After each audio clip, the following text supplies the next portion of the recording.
Labi, tad labdien! Labdien! Tā, mums tagad ir trešā saruna, un es saprotu, ka mēs varētu runāt vēl ilgi un daudz, un visas tādas lietas ir ļoti interesantas, bet es te kaut ko sagatavoju, kaut kāds jautājums, varbūt tās, ka tad ir konstruktīvāk nostāja. Jā, un es atvainojos, es pārtraukšu. Ja kādreiz vēl kaut kas interesē, var arī pēc tam vēlreiz varam, cik tā man nav tāda robeža, ka finišs un caur. Jā, labi, noteikti to izmantosim, jā. Atgriežoties atkal pa tiem kolhoz laikiem, tātad mums tā pēdējā vēsturē bija tātad kolhoz, agrofirma un tad bija akciju sabiedrība. Jā, Pareizi runāju? Nē, kā tāda agrofirma faktiski nebija juridiski, viņi sauc par agrofirmu. Jā. Bet kolhoz pārgāja pirmajā Latvijas akciju sabiedrībā, uz kuru pamata pēc tam uz statūtiem tika izveidots Latvijas akcijas sabiedrības likumdošana nebija. Jā. Bet ar ko tad bija kaut kā tāda būtiska atšķirība starp to kolhozu, agrofirmu un akcijas sabiedrību?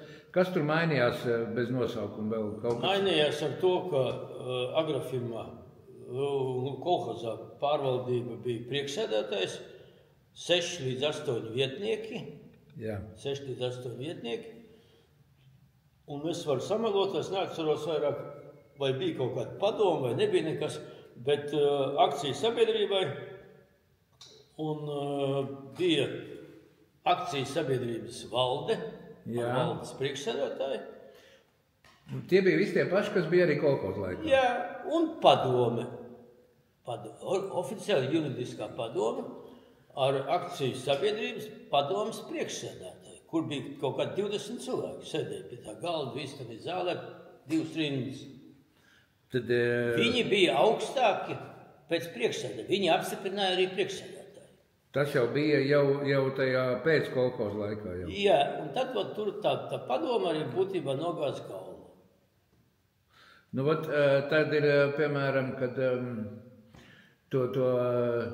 labi, teiksim, tie, kas bija tie vietnieki, visi tos bija izvēlējies pats Kauls kā labākos no labākajiem valstī pieejamiem speciālistiem. Tikai tā. Vai tie bija visi labākie vai ne, es nezinu. Es personīgi, mani neviens neizvēlēja un neatrada.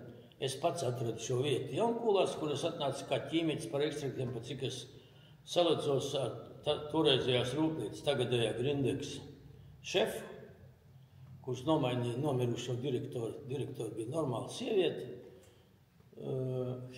Salomona Hiller, slavenā. Viņa bija laboratorijas vadītāja. Kā viņi tur iecēla par direktoru, to es neatceros šīs detaļas. Tas nevienam nav svarīgi. Viņa nomira un pēc tam atnāca. Sākās tāda mazliet juks tur, tādā kantorī. Grindeksā? Nē, šeit. Šeit? Jā. Un Grindeksā, pareizi. Un Grindeksā atnāca Organiskās sintēzes institūts. Es viņu juridisko amatu nepateikšu, bet viņš bija tā kā administratīvais un kaut kāds pārvaldnieks direktors. Direktora vietnieks kaut kāds. Viņš tur par kārtību, par tīrību, par apkuru un par tādām lietām. Saimnieciskais direktora vietnieks, viņš tā. Viņa juridisko nosaukumu tieši es nezinu. Jā. Tad nebūtu tik svarīgi. Un viņš pēc tam lēnām uztaisīja, kā literatūrā raksta, kontrarevolūciju un ieguva visu varu, jau monopolists. Talantīgs tad vēl. Jā, un es viņam kaitīgs bija, nepatika. Tad, kad es atnācu viņam un noliku uz galda, kad man šeit jau pieņēma Ūdu kungs par laboratorijas vadītāju, es viņam atnācu iesniedz atlūgumu, viņš tad ar smaidi tādu apskatījās. Pēc 2 nedēļām tu nāks ar asarām un lūgs, lai es tev paņem atpakaļ. Es teicu, ļoti iespējams, paldies. Neraudājies. Jā. Labi, un tad ir tā, kad ir, tad man te tāds ģeniāls jautājums ienāca prātā, kad ir, piemēram, tajā pat tie Kaula padomnieki, visi bija vīrieši, nebija neviena sieviete, pareizi? Man liekas, ka nebija gan neviena. Kā jūs to izskaidrojat, vai kā to varētu saprast? Vai... Ne mazākā skaidrojat nav. Es jau viņus necelu, un neņēmu darbā. To var tikai aizgājiem prasīt. Jā, un tad ir no sievietēm, kas mums bija vadošos amatās. Pardon, es atvainojos. Bija, kas atbild par zvēru audzētām un tirniecību. Jā. Tā, kas viņi bija sportisti un padomu savienības kaut kāda čempioni kaut kādā sporta veidā bija? Nezinu, viņas bija, bet man ar viņu personīgi bija labas attiecības, viņa bija gudra sieviete. Un, kā viņai bija vārds, es aizmirstu? Nezinu, nebija. Es zinu, aizmirstu. Nu, jā. Nu, un tad viņa bija Viņa bija pilnīgi, var teikt, ka atsevišķa nodaļa, jo viņa taisīja stipru biznesu. Viņai bija tāds zvēru audzētavu, kur viņi sēdēja būros, ne jau pus pļavām viņi skraidīja. Un pie podniekiem bija darbnīca, kas šūva visādas kažociņas. Tad tā labs ferme vai kas? Jā, tur bija labs, tur ne tikai labs, tur bija, man liekas, ka ūdelis, vai kā viņš saucās. Vai krieviski, toreiz vairāk bija, vai nebija tā nutrīna. Jā, kaut kāds dzīvnieks bija. Jo parasti to pieņemsim, tad, kad es braucu uz Maskavu kārtot kaut kādas lietas līdz pat ministram, man divas, trīs šitās astainās ietītas polietilēnā, kurš toreiz sākās tikai caurspīdīgais polietilēns. Un tad, kad es devu līdz pat ministra kungam, PSRS ministram, nevis kaut kādām Krievijas ministram, tad manā priekšā gāja uzreiz biznesa stipri ātrāk. Bet tu veselu lapsu tad vai kā? Jā. Beigt lapsu ietin un tad... Nē, dabīja, ka izķidāt. Izdīrāt. Nē, Tikai jā. Tikai jā, izdīrāt, iztīrīt, kožu un skaisti. Otām ādām, es stāstīju, es teiktu, ka tas man bija sistemātiski, nebija. 2, 3, 4 reizes es atceros, kā es vedu. Nu jā, cik viņi toreiz varēja maksāt tādu vienādu? 100 rubļu vairāk? Man liekas kaut kur, varbūt, ka zem 100, varbūt, ka arī virs 100. 100, var teikt, ka sataka. Ap 100 rubļiem. Jā, tā es atvainojos. Nekurš katrs to varēja nopirkt. Nu, man pieņemsim toreiz uzšūli. Šeit patāt arī tādā pašā darbnīcā uzšūli tā saucamo ausēno. Pižiku? Jā, pižiku. Uzcelt kolosā. Man viens pižiks vēl tagad, cik 35 gadu. Tagad stāv viņš man skatās. Es nav priekš iziešanas. Jā. Es viņu pēc tam nopirku veikalā jaunu Vācijā. Man liekas, ka es tur kaut kāds 300-400 eiro samaksāju. Tā saucamo pižiku. Jā. Tagad jau modē tas pižiks atkal ir, jā. Viņš ir kolosāls. Es ar viņu staigāju, kad bija augsts ar sunu staigāju. Viņam nekāda vaina nav tagad. Jā. Skaidrs. Tad, kāpēc tikai viena sieviete tāda kolhoza vadībā bija? Tajā padomē arī nebija sievietes, bija tikai... Nē. Viss bija. Transports, pieņemsim, Palodas, celtniecība, kurus es atceros. Puriņš Viktors, konstruktors, Jansons, Dainis, kas pēc tam palika pārņēma visu to lietu. Viss bija. Plausniecība. Tur daži mainījās, tas pats... Arī Sūdrs, vai ne, viņš bija, var teikt, ka šī ziņā viņš bija, izcēlās, ka viņš bija, stiprs lauksaimnieks, nav ko runāt. Visi šitā te, cik tur bija, man liekas, kaut kādā vai nebija 2000 govs mūsu tajā fermā. Viņš bija tā kā nākamais aiz kaula pēc ietekmes vai kā? Par ietekmi es domāju, ka bija pirmais, kas bija muzikants. Ārijs nebija tāds, es viņu priekšā noņemu cepuri, viņš man daudz ko izdarīja, bet viņš nebija tāds, kas vairāk rāvās, kuram bija prātā, pieņemsim, kā varētu Albertu nomainīt ar sevi. Bet man liekas, ka daži bija tādi, kas arī pieņemsim. Tas pats, kas bija, viņš bija kā saimnieciskās daļas. Es pat neatceros, kā viņam saucās tas amats bija, kas pat Vimba. aizgājies viņu saulē. Tas viņu arī nozāģēja.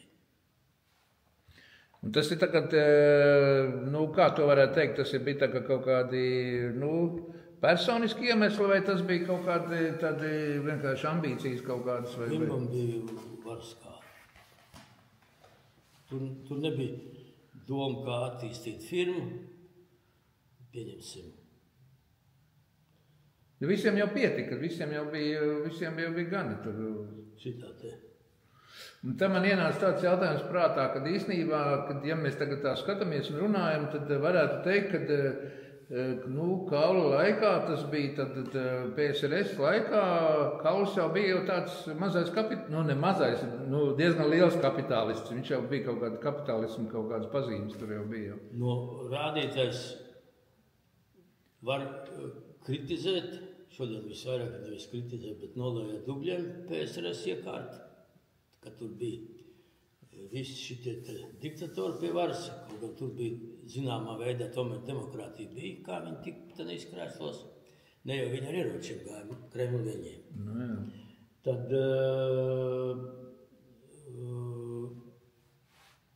savādāk ir, un neviens no tiem viņu oficiāliem vietniekiem nozara vadītājiem, izņemot aizgājēju Vimbu, neviens, man liekas, ka nebija varas kārs, ka gribētu paši priekšsēdētāju amatu. Jo mēs varam runāt, ko mēs gribam. Kāds bija, pieņemsim, Gorbačovs. Gorbačovs arī bija, tagad jau tad palas kaut kādu tekstu, ka it kā, tas jau es saku to, ko es lasu, es varu pateikt, ka viņu faktiski komandēja sieva. Viņš bija zem sievas tupels. Napoleons arī bija zem sievas tupels, tā kā kurš nebija. Viņš to, bet bija kaut kāda kārtība un dabīgi daudz kļūdas tika pielaists, un nevis, ka viņš pat pieņemsim, tad, kad viņš atdeva to Vāciju, DDR, šodien, es to lasīju, tad, tas ir, tu jau kāds klausīsies manas runas šeit, to arī droši vien lasījuši un zina. Un noteikti ir daudz cilvēku, kur zina perfekti un vairāk kā es. Es neesmu šeit ziņā izcilnieks. Tad, ka viņš iztaisīja rupju kļūdu, kuras būtībā viens no galvenajiem iemesliem, kāpēc sabruka PSRS, ka vācieši kopā, kas tur bija Vācijā, tur ar vāciešiem, angļi, francūži, pamatā šie triumvirās, ka viņš neparakstīja dokumentu, ko viņi bija sagatavojuši. Ka viņi atstāja viņam to Varšavas paktu, armijas un viss tā tālāk. Viņš neparakstīja. Viņš saka, es jums ticu uz vārdu. Un tad tie teica, ja tic uz vārdu, tad mēs izdarīsim savu, jā. Mazliet pagriezīsim to vēsturi uz otru pusi. Un arī, piemēram, par tiem pašiem, beigās sanāk, ka faktiski tie, komunisti uzradīja to PSRS, un paši komunisti arī nogrāva to PSRS. Nozāģēja, jā. Bet, kāpēc viņi to izdarīja? Viņiem taču visi liecināja par to, ka tā komunistu partija būs mūžīga, un tur nekas neliecināja par to, ka viņi varētu tur nogrūt kaut kādā īsā brīdī. Es izteikšu savus tādus, ja viņas var saukt par domām vispār. Bet, savas domas es pateikšu. Manā skatījumā, ka tas PSRS tomēr bija apskaties šitā no paša no Polijas robežas līdz Japānai. Pa lielu. Un daudz pēc tam, kad es sāku braukāt, pieņemsim arī komandējumos, vēl PSRS laikos uz to pašu Uzbekistānu, uz Gruziju, tur bija pavisam cita vara. Tur uz to Kremli neviens dabīgi tur nespēja, nevarēja to atļauties. Bet šitie paši uzbeki tirgoja pa kreiso zaga pusi, es nezinu, tas ir mans domas pusi, nevis domas, bet izteikts vārds, kuram nav nekāda fundamentāla dokumenta man apakšā. Viņi zaga un pārdeva uz kap valstīm. Un taisīja tiem, kad vienu es lasīju avīzē, un es vienu zinu Latvijas kadru augststāvošu, kurš bija komisijā, kurš izmeklēja šīs lietas, un tad, kad arestēja, es zinu, kas te bija laika, es neatceros, tas nebija ne Gorbačovs, man liekas, tas bija nākošais. Šitam te Maskavā tam pārstāvim Uzbekijas, uz galvenās ielas 3, 4, 5 istabu dzīvoklis bija, ka apakšējie kaimiņi sūdzējās, ka viņš kaut ko darot augšā, ka viņiem plaisā griezt. Izrādās, ka tur, atkal neatceros, tas ciparis to lasīja, tas bija oficiālā presa. Yeah. Kaut kāds 2 vai 3 tonnas banknotes, naudas, svars salīdz. Viņš bija kasieris tiem. Ko te viņš arī darīt? Viņš arī aizbraukt, pieņemsim, uz Berlīnu vai uz Parīzi un mainīt pret valūtu. Viņš nevarēja neko darīt. Pat iekuram viņi nebija derīgi. Bet ko viņi zaga? Koku vilnu, ko tur naftu? Viņam nekas... Gruzīni tirgoja, kolosāli tirgoja, pieņemsim, tās pašas mūsu kurortvietas, kuras brauc arī, kā tur bija. Mani, kad es braucu, vēl Alberts man sūtīja uz Gruziju sākt par pārdot mūsu kaut kādas mūsu preces, es neatceros. Vai tie paši čips varbūt ilgi neatceros, nav svarīgi. Ka man kādā līmenī, kā bija šeit nostādīts līmenis un kā tur bija līmenis, man Batumi lidostā sagaidīja Gruzijas KGB priekšnieks. Un viņš, un kāda respektīvi, ne jau mani, bet mūsu jau Albertu uzskatīja par šefu, ka viņam bija jauneklis, bez pagoniem, uzvalkā arī.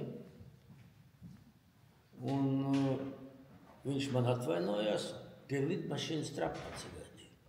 Viņš atvainojās, ka viņš saka, man pavadīs šīs dienas, un viņš pavadīja, un visi maksāja, un visi tā uzņēma tur augstāk. Šis jauneklis kaut kāds, pieņemsim, Gogijs. Neatceros. Un tas Gogijs 1. vai 2. dienā viņš pateica, ka ļoti atvainojās tēvu priekšā. Izrādās, ka viņam bija nomirusi sieva, viņa māte. Un kāds līmenis bija, vēlreiz atkāršos, ne pret mani, bet pret Rādažiem un Albertu. Ka mani sagaidīja KGB priekšnieks, kuram nomira sieva tajā dienā. Jā, tur ir cits fundaments tur ir. Bet, teiksim, tajos laikos, kad jūs bijāt, jums nebija bailes no KGB vai no tiem čekistiem? Es pats biju tenīs pēc službā dienēs. Bet viņi jau savējos arī tur nīcināja ārā, man liekas, tur visādi. Tas ir tur, šeit pie mums nebija. Tā nebija. Šeit Latvijā nebija. Bija varbūt kaut kāda pazemināja rangu vai algu nedēļu, neļauj augt. Es nezinu, man nebija, mēs bija. Es biju ar savu, kas man šodien, mani otrās pakāpes radinieki, mazbērni pārmet. Jā. Es esmu bijis stulbs, man nav kauns to teikt, kad ir raksts iekšā, ka es nezaku toreiz. Un viņiem tā kā viss parasti, man ar Angu cilvēku toreiz esot darījuši. Viņi var to nezināja, vai to darīja vai nedarīja. Bet, ja es runāju ar saviem bijušajiem partneriem, man visi viņi saka, tu kādreiz tu varbūt atcerēsies to, ka tu pareizi darīji, ka tu nezagi. Tad jums neko nevarēja piesiet neviens vienkārši. Tad jūs nevarēja manipulēt ar jums nevarēja. Tāpēc arī manējo lielāko draugu nošāva. Man pēc tam teica, ka to es uzrakstīju, to es nākošais. Pēc tam pateica, ka viņš mums netraucē. Ja viņš kaut ko mums palīdz attīstīties un pelnīt naudu, viņš neņem pats savu doļu. Jā. Nu, tā tur visiem tas bija brīnums, jā. Tur. Labi, vēl par tiem laikiem, vēl tad toreiz notika visādas kartupeļu talkas un visādas talkas. Jūs tur piedalījāties arī tajās talkās un kādas viņas tur bija vai kaut kas tur? Tas jau ir kolhos laikos? Jā, Šeit? jā, nekādās talkās. Absolūti. Tad bija tāds jautājums, kad, kā jums liekas no šodienas skatoties, teiksim, bija kaut kādas kļūdas, ko Kauls pieļāva vai pielaida, lai tas kolhos tik ātri izbeigtos, lai viņš kaut kā, vēl šodien nebūtu, vai varbūt citādā nosaukumā, bet...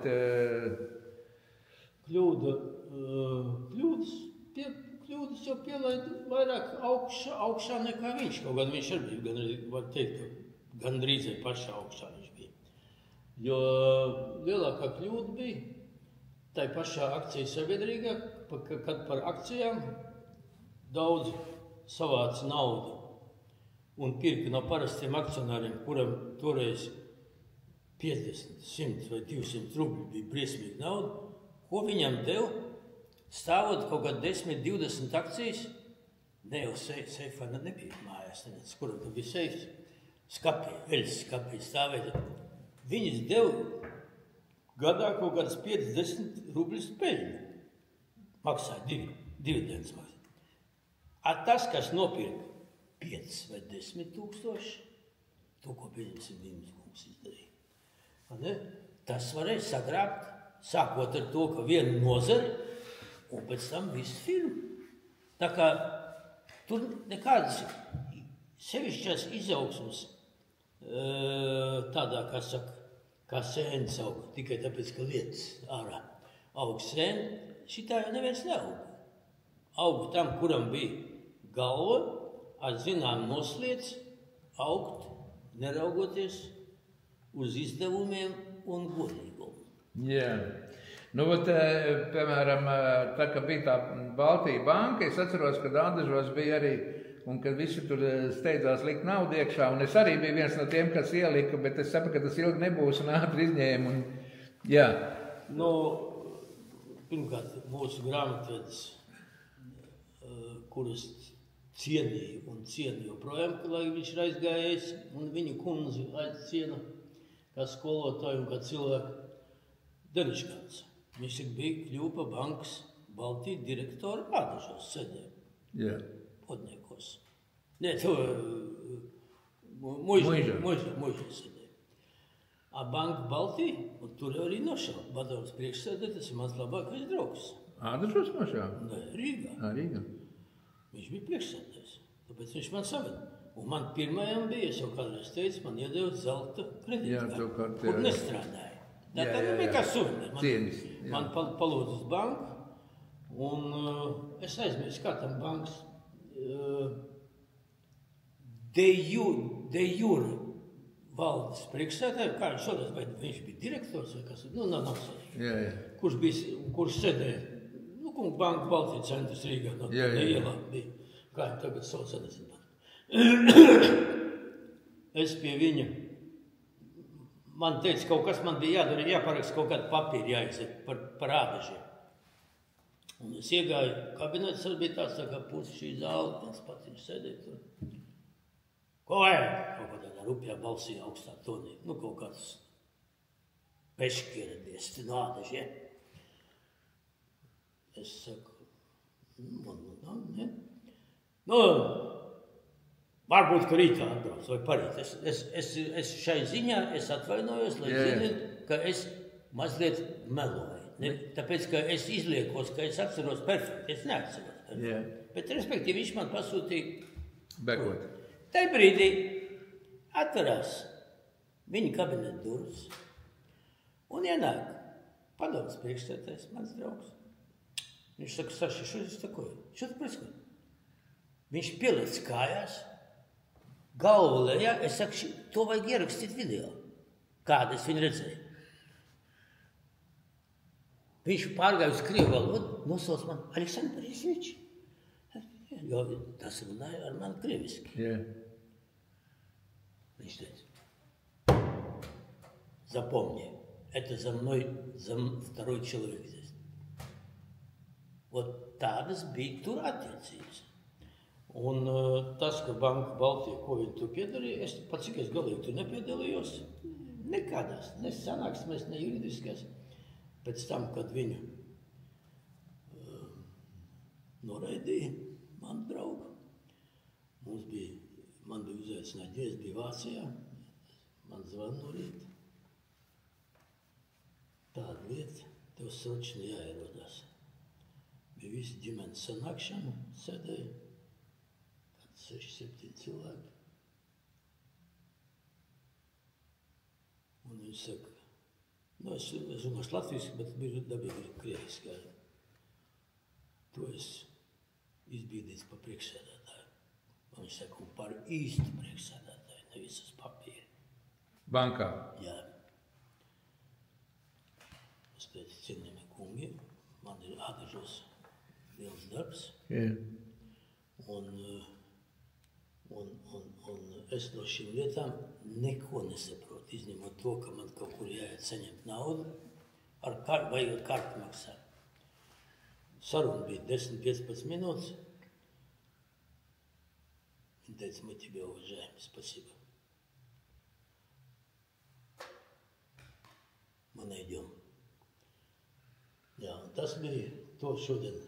Es nezinu, vai uzprasīs no 1000 vīdziniekiem, vai no 1001 vēl atcerēsies to, vai neatcerēsies. Ka man, tas mazliet novirzos no jautājuma, bet ka bēru dienā tā bija pirmā un pēdējā reize, es domāju, Latvijas vēsturē, ka no centra, no Brīvības pieminekļa līdz Vidzemes tirgum bija, jo pēc tam brauc uz Ebreju kapelu, pamierēju, ka bija slēgta viss kustība, visas 4 joslas. Es braucu 2. vai 3. mašīnā, aizgājēju. Ot kāda bija šai ziņā rangs, kārtība, ticība un pārliecība. Neraugoties uz to, ka kāds varēja pasūtīt, tas jau bija zināms, kas to darīja. Un tur es tā kā sākās šitie tie visi tie slavētāji. Kas to darīja? Tie kāds no Latvijas vai no citurienes? Jā. No Latvijas? Jā. Ka visi, bet iesniedz viņam bija, pēc tam sākās un veselību neizturēja. Liels slodzi, tā ir psiholoģiski, jā, smagi. Un diemžēl tie bija tādi laiki. Es viņos piedalījos, kā saka, stāvot blakus. Es nevis stāvot, bet strādājot. Un man visur, un man līdz šim brīdim, es vēl kad aizēju un kad man apskatās, kas es esmu, es saku, tā kā, kas es biju, nevis kas es esmu. Vēlreiz izlaboši. Lai kāds šodien nejauca. Ka toreiz bija pret normāliem cilvēkiem bija cieņa un efektīvs darbs, es uzskatu. Tie, kas šodien izauguši ir, es zinu, kā viņi izauguši ir. Un es saprotu, kad Banka Baltija bija, Latvijas valdība arī viņu atbalstīja un bija cieši saistīti. 100%. Un ļoti, kā saka, bija kopā strādājot. Jā, 100%. Jā, un tad bija, kas tad vēl bija? Teiksim, par sadarbību ar PSRS armiju. Mums bija jādažos, te tā PSRS armija bija, un Kaula laiks, Kauls ļoti labi, man liekas, mācīja sadarboties gan ar komunistiem, gan ar armijniekiem, un man liekas, ka tur bija kaut kāds, ka tur mainīja pārtiku pret karavīru roku darbu, un kaut kāds tam līdzīgas lietas bija, vai ne?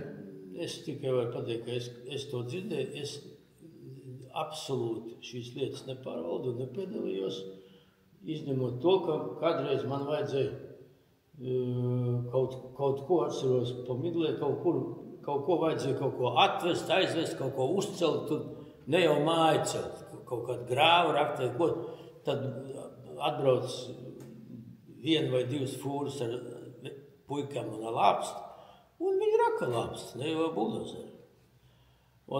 Tāda sadarbība bija, bet kā detaļas es nezinu. Nu jā. Tad parādījās kaut kādā brīdī tā firma, kas saucās Interbaltija, ja? Jā, tur es piedalījos. Tur tas, kas aizgāja, man arī bija viens no organizatoriem. Un tas, kas mani pieņēma šeit darbā, tas bija kļūst par priekšnieku. Tur bija Udrs ārējais. Interbaltija tas ir ne tikai, teiksim, PSRS, bet arī Eiropas līmeņa firma bija. Jā. Viņi vairs nav, Nē, bet galvenais dibinātājs bija tas, ar kuru man ir šodien.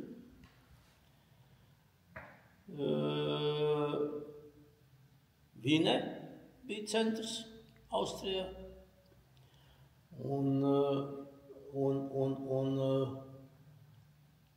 Manā vecumā, to jau varbūt kāds neklausīsies, izņemot tevi.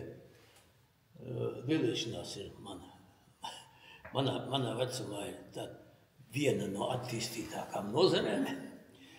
Tad mani aizsūtīja uz Vīni, iepazīties ar kantoru.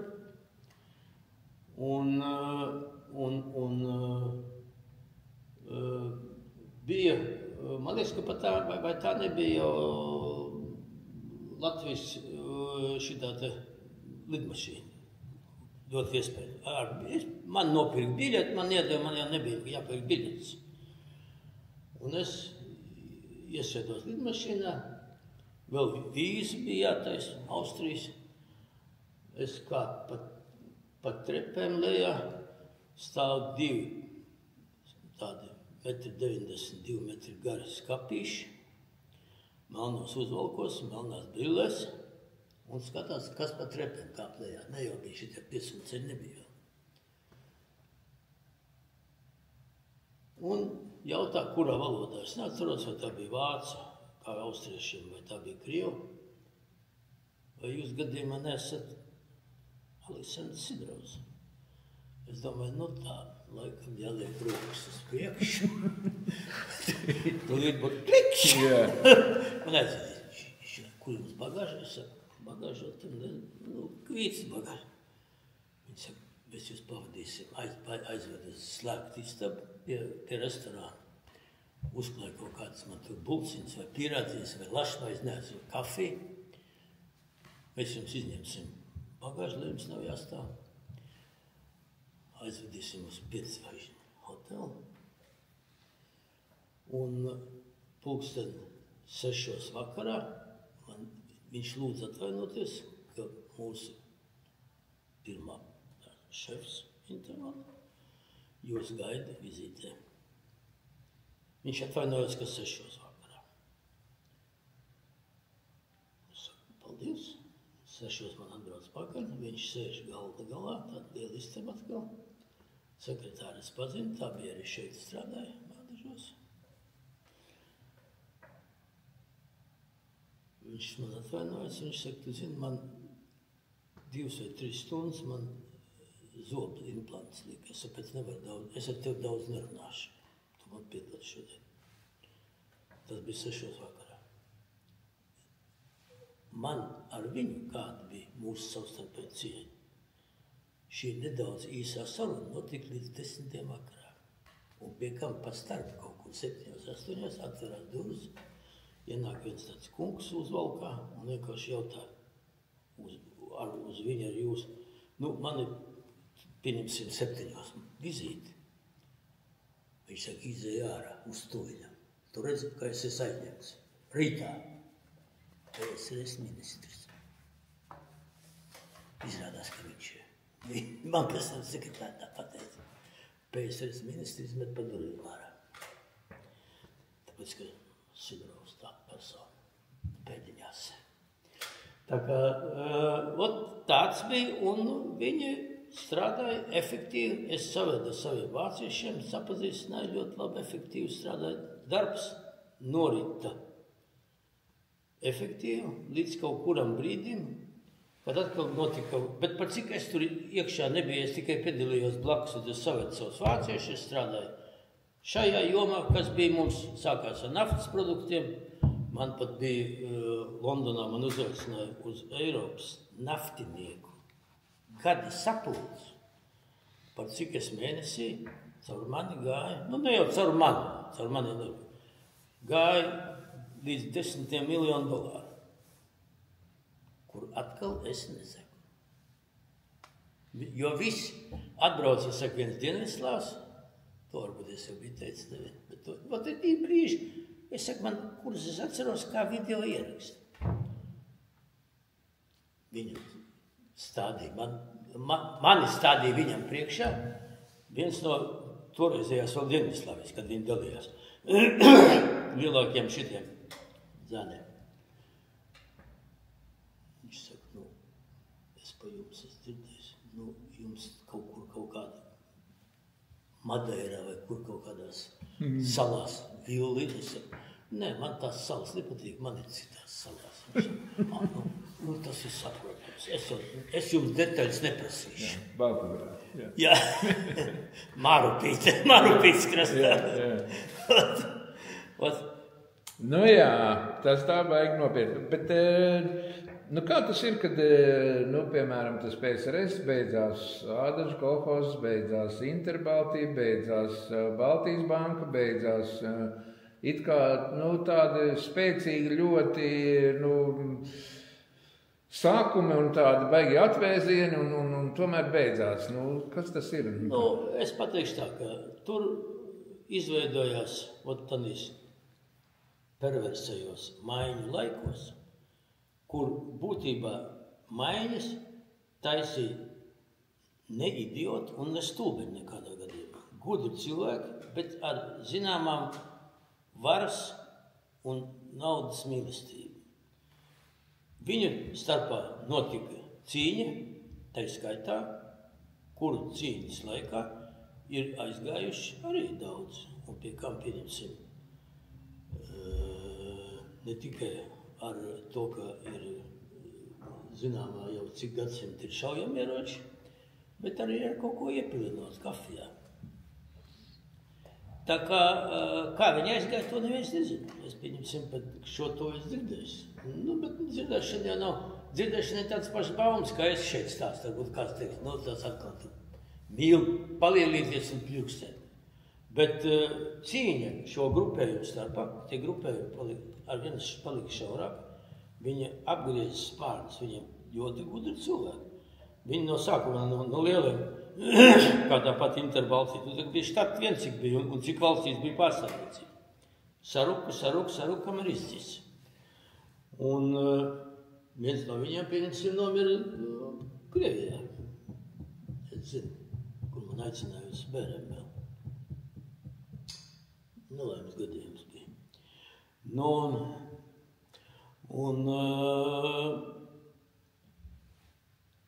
Tagad viņi, kas tagad notiek, pieņemsim, pat tās pašā paplaust, kas tur, ko daudz pļāpāt un runāt. Es varu šodien tikai papļāpāt, bet man ir manām pļāpām būtu, ja būtu nopietnas pļāpas, zinām bāzi uz pieredzi.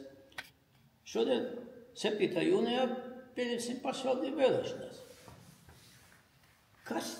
Kādi idioti, stūbeņi, vai viņi, es jau nezinu, galīgi nezinu vēlēšanas Rīgā, es tikai redzu, kas ir, ko es pazīstu, kas ir pirmās rindās, kas ir tie, kas ietenīs nākošās rindās, pa 15, 12 no partijas cilvēku. Priekš kam tas ir? Vai tas ir tikai priekš tam, lai, kā saka, miglu pūst un uztaisīt, bet tikpat ļoti iespējams, ka viņi starpā ir cilvēki, kas vēlās tomēr pēkšņi es kaut ko nogāzīšu. Vai sēdēšu, sliktā gadījumā es sēdēšu, un tad skatīšos tā kā Alberta laikos es jau sapratu, ka prasīja, kad vēl tā padomē, ka nedod Dievs no tiem 20 cilvēkiem, kad balsot par viņu teikto, ka tu būsi pēdējais, kas pacels roku augšā. Par! Tur nevajag nokavēt. Nevajag nogulēt, jā. Jā. Jā, un tad ir atkal, piemēram, pa tiem pašiem ādažiem, tad bija, kad Kad ļoti daudz cilvēku gribēja nākt strādāt uz Andžiem, jo varēja dabūt dzīvokli, varēja dabūt bērnu dārzu, varēja dabūt tur kaut kādu zemes pleķīti, kaut kādu, un ļoti daudz, kas saka, no visas Latvijas, un ne tikai Latvijas, kas saka, cilvēki savācās taisa Nādažos. Kā bija tas tā dzīvokļa, jūsu laikā, jūs arī dalījāt dzīvokļus, vai kas to noteicos dzīvokļus dalīja? Absolūti nepiedalījos. Tur bija tas tā saucamās komunālās saimniecības vadītāji, kas bija. Un, pamatā tas faktiski bija nozari. Ja viņš gāja celtniekos, tad to darīja ne jau Puļiņš pats, viņa virhuška, kā krievi saka. Tad viņus pēc sludinājumiem vai pēc ierašanās viņus ņēma vai neņēma nozars spice. 1, 2, 3 cilvēki. Nevis kaut kā 10 tur skatījās, kā viņi, vai viņš māka ar āmuru nagli iedzīt, tad ne, tā tur nebija. Jo viņi izmest ārā varēja, tikpat cik viegli paņemt, tik arī viegli izmest, ja viņš nedarīja. Toreiz bija arotbiedrības. Tā arotbiedrība bija spēcīga vai vāja vai nekāda vai kāda? Bija kaut kāda loma? Nulle. Kā tad tā? Nezinu, arotbiedrība bija ļoti stipra, ko es esmu pats personīgi piedzīvojis. Tais laikos, kad es vēl biju Organiskās sintēzes institūta, tagadējā Grindeksā. Es biju kaut kur aizsūtīts, man liekas, ka uz šito tīra Kucku. Novopolocks, tur bija blakus farmaceitiskā rūpnīca, viena no lielākām. Pēc es atlidoju, un nākošā dienā ierodos darbā. Man sekretārs zvan, jūs sauc vēl bija pie vadības, bija direktori. Direktori tev aicina. Es saku, Viņi saka, viņi pieceļās un paspiež man roku. Es saku, par ko tad? Biedra direktori, nevis kundze. Vakar vai aizvakar, kad tu biji nedēļu Sibirijā, notika arotbiedrības kopsapulcs. Toreiz uzņēmumā bija kaut kāda starp 500 līdz 700 cilvēki. Un vienbalsīgi tu tiki izvēlēts par arotbiedrības priekšsēdētāju. Jo neviens negribēja iet par to uzdot. Un ko jūs darījāt tādā situācijā? Man bija mazs kabinets, tāds 3x5 metri, atsevišķi krēsls, kā 2 telefoni bija. Un es organizēju sapulces, ekskursijas, un tā skaitā, par ko priecājās mana ģimene, to es atceros labi, pozitīvos. Negatīvi nebija nekā. Man bija kaut kāds papildus darbs, man bija tur jāpalīdz kādam tur slimnīcā iekārtot vai kaut kādu prēmijas izcīnīt, nevis izcīnīt, bet nokārtot. Kādu tur cīni? Ja es pateicu, tad viņi arī bija. Uz visiem svētkiem, tā skaitā uz jauno gadu. Es biju, ja pirms tam es ar manu mammu vēl vedu, kad es biju jaunāks. Pēc tam es pats ar sievu stāvēju rindā Āgenskalnā, kur mēs dzīvojam Ārupas ielā. Pēc rindā toreiz parādījās, pirms tam jau nebija mandarīna pieņemsim. Man no rīta. Pieņemsim, es neesmu, vienalga, tas ir 20. vai 25. decembris, Ziemassvētkus jau nesvinēju. Jaungadu man kabinetā atnesa kāds 15-20 kastes mandarīnu, kastes, nevis kilogramus. Atved mandarīnas, no kurienes, nezinu, tāda bija mandarīšana. Man bija jāizved tur, pieņemsim, uz institūtu direktoram, Zinātņu akadēmijas prezidentam, partijas sekretāram, tā rajona. Un tā bija 2-3 kastes, palika vienmēr neskādēļ nevajadzīgs. Pēdiņās. Un tā bija man lielākā zakšana. To es atvedu mājās, tie bija svēti. Tā bija priekšrocība. Jā, un sākās ārzemju komandējumi, ne komandējumi, bet ekskursijas. Pieņemsim Zinātņu akadēmijas ekskursija. Es kā zināju, arotbiedrības priekšsēdētājs, vienmēr bija ekskursija. Vienreiz bija ekskursijas vadītājs. Kā jūs izvēlēties tos, kuri brauks, vai kuri nebrauks, vai kuri nekad nebrauks? Vai... Absolūti nepiedalījos. Tos vēlējās tās nodaļas, tas bija ceha priekšnieks vai katra daļas priekšnieks, tos sarakstus taisīja. Kā viņi tur pieteicās, es pat īsti nezinu. Es varēju iebīdīt 1, 2, kā saka, no savu bijušā ceha, kur es biju ceha priekšnieks. Katrs, es nepiedalījos un es bīdīšanās. Un es jau kādreiz teicu pagājušreiz, kad saruna bija, ka 2 reizes pirms šīm te braukšanām uz ārzemēm man sauc uz tā saucamo stūrmāju, kurā man teica, ka vai pēc tam vajadzēs uzrakstīt daklad. Daklad tas saucās, ja? Es nezinu, es tagad viņu nosaucu daklad. Ne jau danos. Jā. Tad, ja kaut ko redzēšu sliktu, es parasti rakstīju, ka manas vadītajā ekskursijā, izņemot sīkas politiskās anekdotas, es pat neprasīju man uzvārds, kas viņas stāstīja. Neprasīju man. Bet toreiz tās anekdotas viss stāstīja, tā kā tas jau bija tā kā jau... Bet es jau teicu, ka grupā bija 2 stukači, kurus es zināju, kuri rakstīja arī uzvārdus. Tad ir ziņojumā. Ja te jūs tagad saglabājāt neutralitāti... Nē, es pat nesaglabāju, jo man neprasīja. Man neteica, ka kurš un kurš. Un tie, ka tie rakstīja, tad viņiem bija kaut kādas sekas tam, kad tur... Nezinu. Jo tie nebija no mūsu rūpnīcas. Tie bija kaut kādi, pieņemsim, Liepājas skolotājs, Jelgavas skolotājs vai...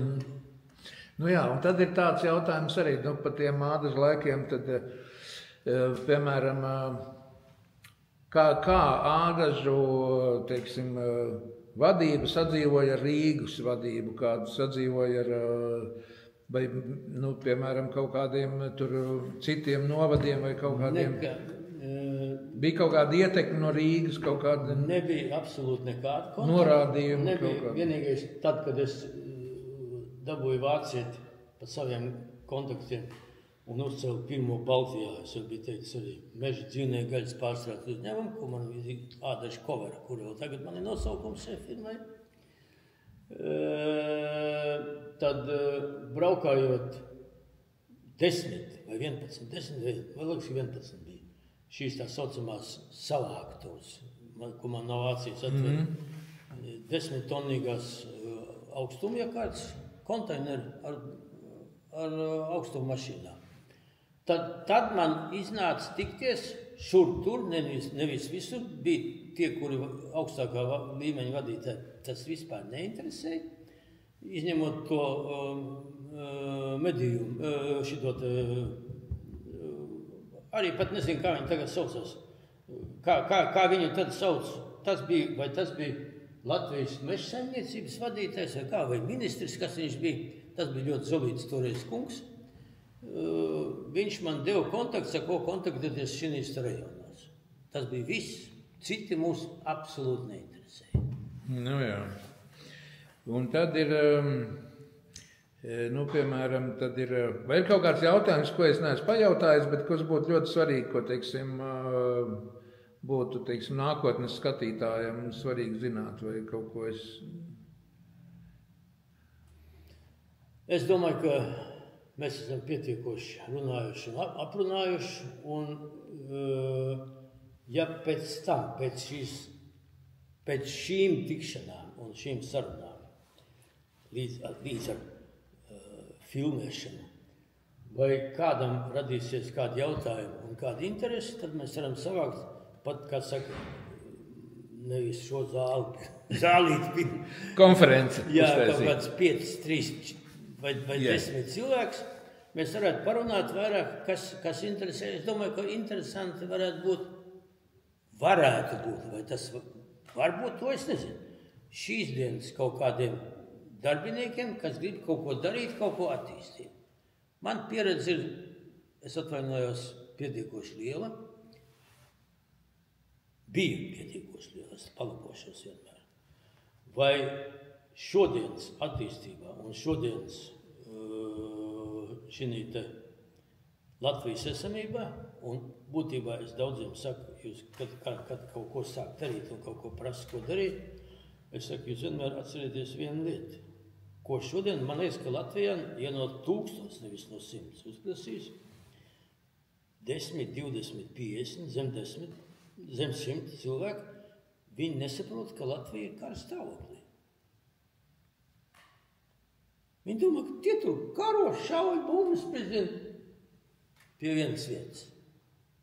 Tā ir daudz cilvēku nelaime. Jā, diemžēl man jums jāpiekrīt.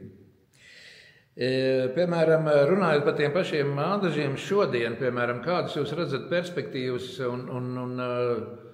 kad tā kā no tādas lauksaimniecības ādaži ir pārvērtušies par tādu guļam rajonu. Lauksaimniecība mirus. Jā, vai ādaži var izdzīvot, vai cik ilgi var izdzīvot bez lauksaimniecības un tikai pildot tādas guļam rajona funkcijas?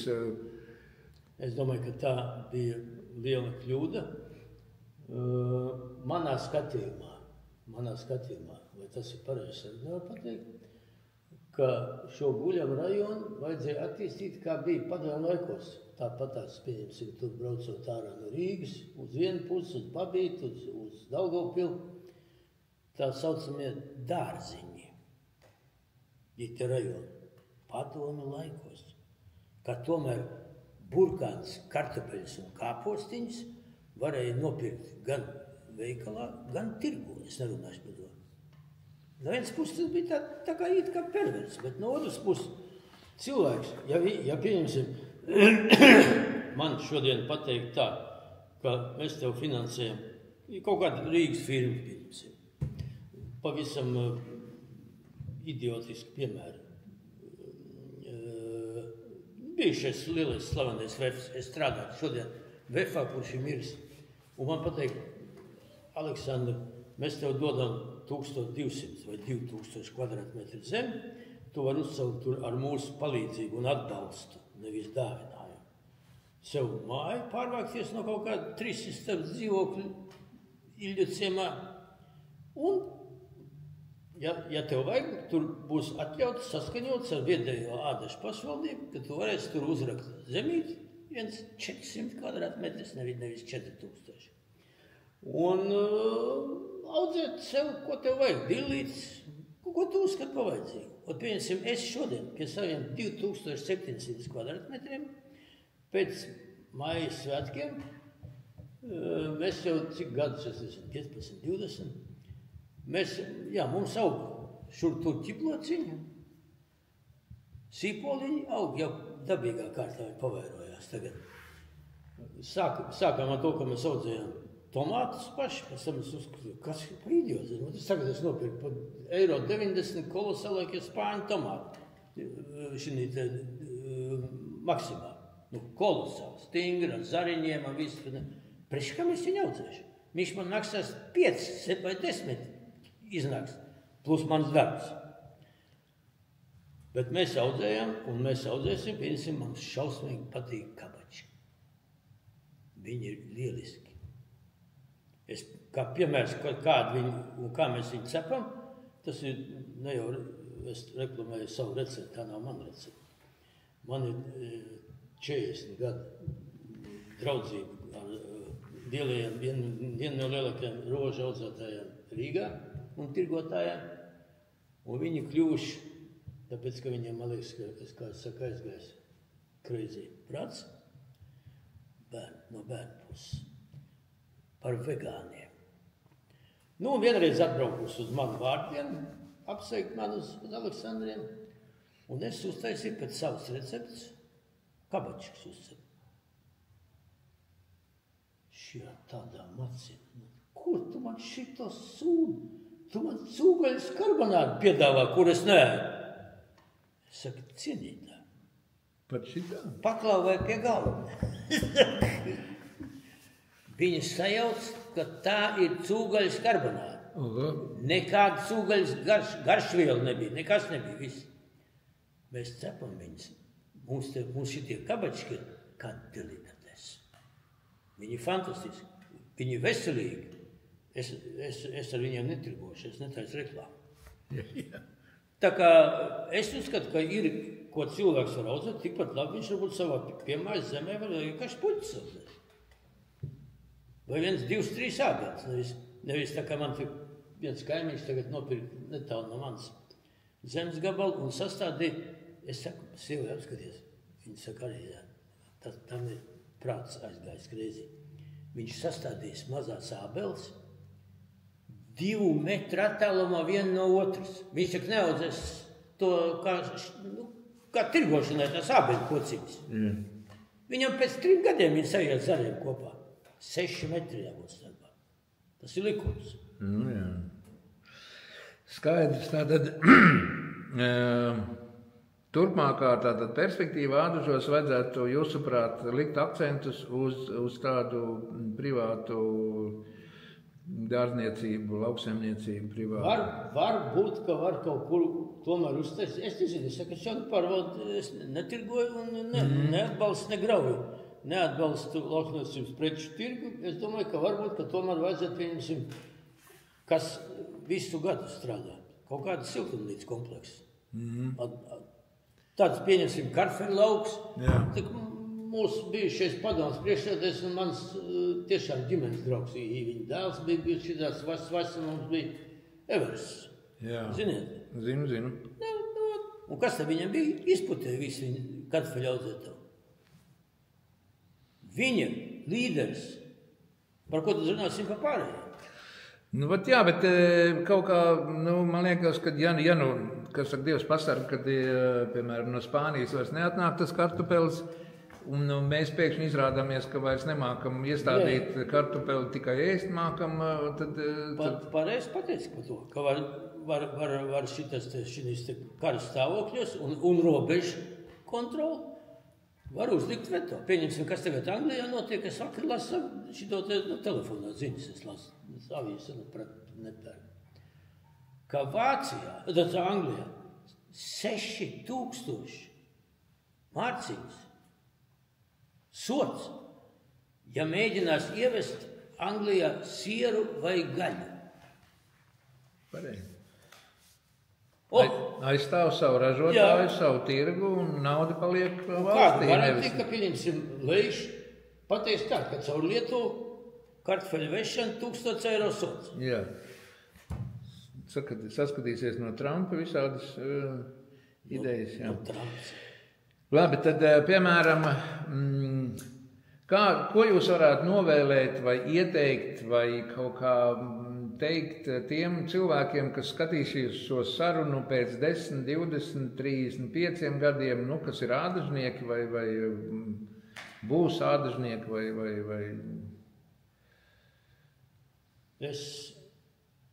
Es uzskatu, ka šis jautājums ir lielisks, bet es esmu par vecu, lai uz viņu pareizi atbildētu. Es uzskatu, ka mana atbilde man ir, bet viņa absolūti nedarēs. Es atkal skatos no savas ģimenes pieredzes, ka mums ir 4 kādi. Es esmu jau vectēvs, nevis vectēvs tikai, bet vectēvs. Man ir 2 mazmeitas. Īrijā jau. Ka tā mainās šo paudžu attīstību, domāšanu un attiecības, kā šodien daudz tagad plānojas ar humoru, nevis ar humoru, bet ar smaidu lasīja arī mūsu ziņās, ka Latvija plāno ekonomisko attīstību līdz 38 gadam.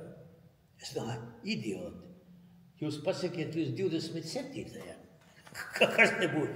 Nevis 38. Jā. 5 gadi, 3 gadi. Jā, ne. Nākamgad, jā. Nē, es saprotu, ka tikpat ļoti iespējams es pielaižu un droši. Un es domāju, ka es pareizi domāju, ka tas ir priekš tam, lai viņi atbalstītu savu šķiru, kas ir iedabūta tajā lauksaimniecības ministrijā, lai parādītu, ka viņi strādā. Ko tad viņš darīs, ja viņam plāns uz 2 gadu jāuzstājas tikai, kā teica, 27. Tad tur trešdaļa jāizmet uzreiz ārā, ja ne purs.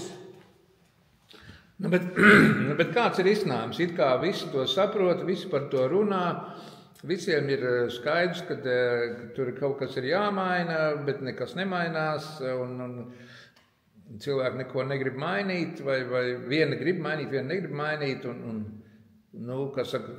kā dabā ir uzvar vienmēr stiprākais, tad ko darīt? Ļeņina jautājums, ko darīt? Nezinu, tas ir, kā saka, tad ir jāsavāc, nevis jāsavāc, bet jāuzaicina. Savākšana, tas ir mēsls var savākt. Uzaicināt 3, 4, 5, 7 cilvēkus, paņemt 2 straukus ar konjaku līdzi un parunāt jau tādā kompānijā, jo tad var rasties jau kaut kāda gaišāka grupas cilvēku doma, kur varētu kļūt par augošo domu jau vēl lielākai grupai. Pēc tam tad aicina nākošo sēdi 30 cilvēkus. Bet, ja prasa tikai man vienam, tad tas ir tikai ļa. Skatoties acīs, es pasaku skaidri un godīgi. Jā. Labi. Bet kaut ko tādu optimistisku, kaut ko tādu, lai gribās vairoties, lai ir, kā saka, dzimstība lielāka, lai negribētos braukt prom no Latvijas, lai gribētos braukt atpakaļ uz Latviju. Kas tas tāds varētu būt? Pirmkārt, un galvenais ir, kad dibina ģimeni, abām ģimenes dibinātāju pusēm, es nerunāšu par lesbietēm un pediņiem. Normāls attiecības. Tad, ja tādi grib dibināt, lai viņi dibina, tā nav man darīšana. Ka ļoti rūpīgi apskatīties, vai dibinot šādu ģimeni, jums vismaz kaut kāda ticība, ka jūs dzīvosiet 7, 10, 15 gadus. Nevis, ka pēc tā masveidā šodien 2 gadi šķirās. Kas tā pat ģimene? Tā tak nav ģimene, tāpat nav banda. Jā. Tā nav ģimene. Un kad būs šī ģimene, un redzēs, kā aug bērni, un domāt, kā šo ģimeni finansiāli uzturēt. Tas ir otrais. Faktiski, kad es lūdzu no rītiem Dievu, es jau teicu, ka es stipri ticīgais pēc tam, ko es esmu redzējis. Es teicu, es esmu redzējis skaidri un gaiši, ka ir debesīs kas spēks. Un es ticu viņam. Un manās rokās es jūtu ir spēks. Tad dibinot šodien jālūdz par 3 lietām. Pirmais – veselība. Otrs – finanses. Un 3. – veiksme. Jo veiksme ir jālūdz, lai ir visur. Un skaties, vai tu vari šos 3, kā saka, it kā fundaments no 4 sienām sastāv, bet man ir fundaments no 3. Veselība, nauda un veiksme. Ja tev ir tuvākam periodam 3, 4, 5 gadi, šīs te 3 bādi, izņemot veiksmi tak nevar paredzēt, vai tev viņi būs vai nebūs. Tāpat arī veselība. Man tik ir aizgājuši mani draugi ķīmiķi 50 gados, nevis nelēmas gadījumā, bet no slimībām. 50 gados, skapis. PSRS čempions ārēšanā. Tātad skatīties, mēģināt turēt šos 3 fundamentālos akmeņus, un tad arī būs kaut kāda ticība. Beidzam. Paldies par sarunu, ļoti vērtīgi, un tad jau pēc kāda laika atkal varbūt tās pārunāsim, kas notiek. Es teicu, kad mēs varam, un baigi, man patīk tas, ka šie bija tā grupa, tie jautājumi bija, jo es atkārtošos, nevis tāpēc, ka es sev gribu uzliet dubļus virsū, ka es tikai mīlu papļāpāt, nē. Es varu daudz ko pastāstīt. Saprāt robežās. Jo es netaisos neko, es jau teicu, ka man šodien vairāk, es esmu pārliecināts, ka neviens negatavosies man likvidēt. Kā bija jau ieplānās. Labi, paldies, lai jums laba veselība un lai viss izdodas. Lai mums visiem ir veselība. Jā, paldies. Jā.